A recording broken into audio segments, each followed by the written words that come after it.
తెలుగుదేశం ఓట్లు తీసేస్తుందని చెప్పి వైసీపీ వాళ్ళు అంటున్నారు. అవును. తెలుగుదేశం సంగతి వస్తే వైసీపీ తీసేస్తుంది ఫామ్స్ అందరూ అంటున్నారు. అసలు ఏది నిజం ఈ రెండిట్లో? ఇప్పుడు జగన్ అంటే రాజకీయంగా ప్రజల్ని ఈ రెండు పార్టీలు కూడా కన్ఫ్యూజ్ చేస్తున్నాయి బాగా. ఏం లేదు, ఇందులో కన్ఫ్యూజన్ లేదండి. జగన్మోహన్ రెడ్డి గారు అసలు కేసీఆర్ గారు కలిసే చేస్తుంది ఇదంతా, లేదా వాళ్ళిద్దరు కలవాల్సిన అవసరం ఉంది? ఇప్పుడు మా ఇంట్లో మనం ఉన్న అన్నదమ్ములు మనం తిట్టుకోవచ్చు, కొట్టుకోవచ్చు, బయటోడి ఇంటర్ఫిరెన్స్ ఎందుకు ఉంటుంది? మీరు చేతులు కలిపితే ఉంటుంది అంతే. అంతా పక్కగా వాళ్ళు చేసి ఏదో ఓట్లు తీసేసి తెలుగుదేశాన్ని ఏదో ఇబ్బంది పెడదామని చెప్పనే ప్రక్రియలో భాగమే ఇది అంతే. ఓకే, మన ఆంధ్రప్రదేశ్ విషయానికి వస్తే ప్రస్తుతం రాష్ట్రంలో జరుగుతున్న రాజకీయ పరిణామాల గురించి ఏం చెప్తారు మీరు? రాజకీయ పరిణామాలు అంటే మన భవిష్యత్ తరాలు బాగుండాలంటే చంద్రబాబు నాయుడు గారిని గెలిపించుకోవాలండి. అది ఎందుకంటే ఇప్పుడు ఈ పథకాలు అవనండి రాబోయే తరాలకే విద్య, వైద్యం, ఉపాధి మెయిన్ సామాన్యుడికి కావాల్సింది ఇవి.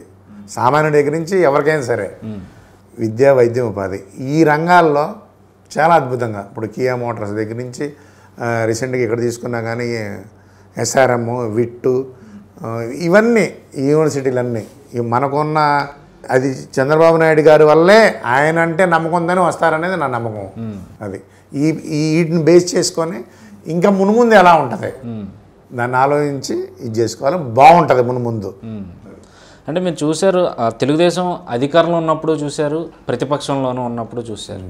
ఆ రెండు సమయాల్లో ఎలా ఉండేది అసలు? పార్టీ బ్యాలెన్స్డ్గా ఎలా చేయగలరు? అదేనండి, సిస్టమ్ ఎప్పుడు తప్పలా ప్రతిపక్షంలో ఉన్నా స్వపక్షంలో ఉన్నా కానీ సిస్టమ్ అనేది ఎక్కడ తప్పల.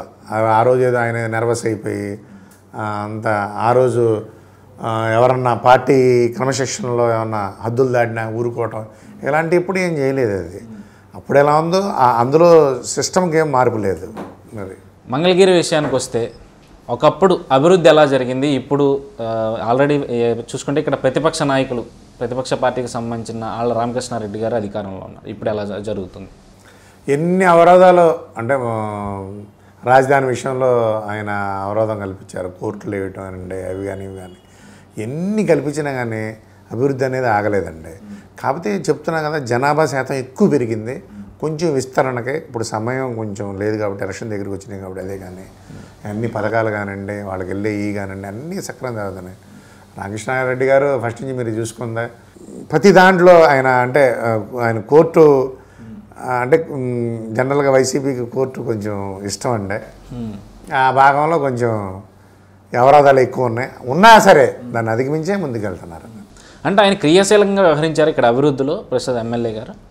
క్రియాశీలంగా ఉంటే ఇక్కడే ఉండాలి కదా, కోర్టులోనే ఎక్కువ సమయం. ఢిల్లీ, హైదరాబాద్ సీఎం గారి మీద వాటి మీద వీటి మీద ఉన్నాయి లేనిపోయిన వాటి మీద అన్నీ వేసి ఏదో ఇబ్బంది పెడదామని చెప్పి ఆయన అనుకొని ఆయన వాళ్ళ పార్టీలో లబ్ధి పొందటానికి కొంచెం హీరోయిజం చూపించుకోవటానికి ఏదన్నా కానీ ఈయన బాగా ఇది చేస్తానని చూపించుకోవడానికి తప్పితే ఇక్కడైతే అలాంటివి ఏమీ లేవు.